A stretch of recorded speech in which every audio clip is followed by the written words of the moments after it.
curiosidade agora com o momento das inteligências artificiais, né, Felipe? ChatGPT. Nem para criar mais um desenho as pessoas estão criando. Agora tem inteligência para criar um desenho, um designer, editar um vídeo. Como se manter, primeiro, criativo ainda e ainda original, né? Porque todo mundo está basicamente utilizando dessas inteligências. Como se manter criativo e original apesar das inteligências artificiais? Eu, ao contrário do que algumas pessoas dizem, assim, de condenar, de demonizar, eu acho que é inevitável. Sendo bem realista, não está em vigência, não está acontecendo esse movimento à toa. É uma necessidade, vai cada vez mais acontecer. Mas, por mais que a inteligência artificial talvez tenha isso como objetivo num médio e longo prazo, eu acho que as questões pessoais, os aspectos, a nossa percepção mais humana, mais empática, mais direta com a pessoa, eu acho que isso a inteligência artificial ainda não foi capaz de substituir, né? Então, até com a questão de inovação, a sua percepção, quando você apresenta uma ideia diferente, a sua percepção é um elemento que a inteligência artificial ainda não conseguiu suprir, não vai conseguir suprir, eu acho que em um curtíssimo período de tempo. Então, como a gente falou com vendas, como a gente falou, eu também costumo falar isso com criatividade, é trazer, entender um pouco mais as dores e as questões, vou usar até um termo íntimas, né? As questões mais íntimas daquele seu cliente, daquele seu público-alvo, das pessoas que você tá buscando atingir, né? Então, acho que a gente tem que saber entender e até certo ponto aceitar que isso é a realidade, não vai mudar, e mudar o mindset, né? Mudar a mentalidade. Olha o papo de coach aqui, mas é mudar o mindset de trazer essas inteligências artificiais para jogar do seu lado, né? Para o seu lado do time, vestir a sua camisa. Como que você faz isso?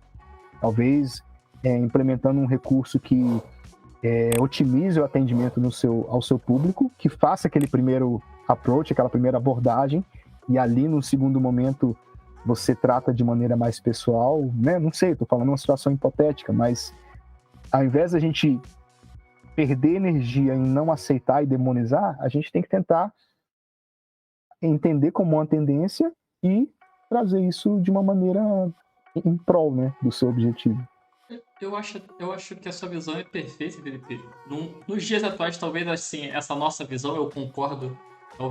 Talvez as pessoas olhem como não tão empáticas, né? Digamos assim, tem muita gente dizendo que vai perder vaga, vai perder profissão. Mas eu acho que tem certas coisas que não tem jeito, né? É melhor a gente se adaptar a ela, como você falou, para que a gente encontre um caminho para o futuro, encontre novas oportunidades, novas possibilidades, né? Porque cada tecnologia nova surgem novas profissões, né? Acho que a gente facilita Exatamente. a vida quando a gente encontra um caminho junto do que ficar lutando contra uma coisa que, por mais que, assim, concordando ou não concordando, ela tá aí e vai acontecer, né, Felipe? Ela tá aí, exatamente. Vamos tomar como exemplo esse período aí, né, terrível que impactou o mundo todo, que foi a questão do Covid e as consequências do Covid, né? Porque não foi só a pandemia em si, mas as consequências que isso trouxe. Se nós não tivéssemos recursos tecnológicos, por exemplo, eu não gostava de fazer chamada de vídeo nem com minha mãe, nem com meu pai. Eu não gosto muito de me olhar, não gostava muito de me olhar na câmera.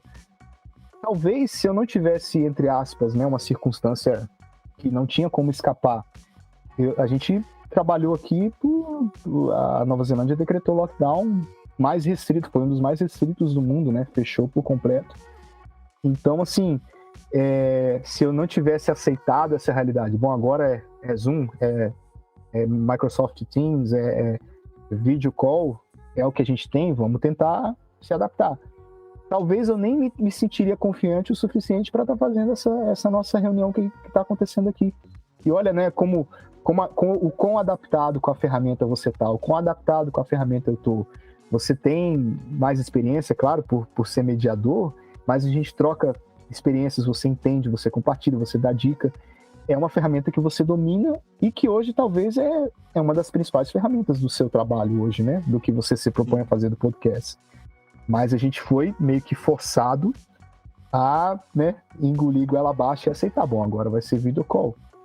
Mas, como eu sempre digo, eu procuro ver sempre o lado positivo das coisas. Eu sou um otimista irremediável. Isso às vezes até irrita minha esposa. Eu tô sempre vendo o lado positivo.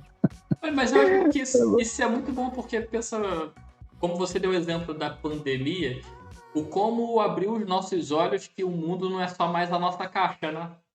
Assim, eu sei que a gente Exatamente. fala de pensar dentro da caixa, mas como abrir os olhos para o mundo, talvez, com certeza, Felipe, assim, é estranho dizer isso, mas se não fosse talvez a pandemia, talvez a gente não tivesse esse bate-papo, talvez eu não te conhecesse, porque eu não pensaria para fora, sabe? Eu não pensaria dessa forma. Exatamente. E... Quando eu.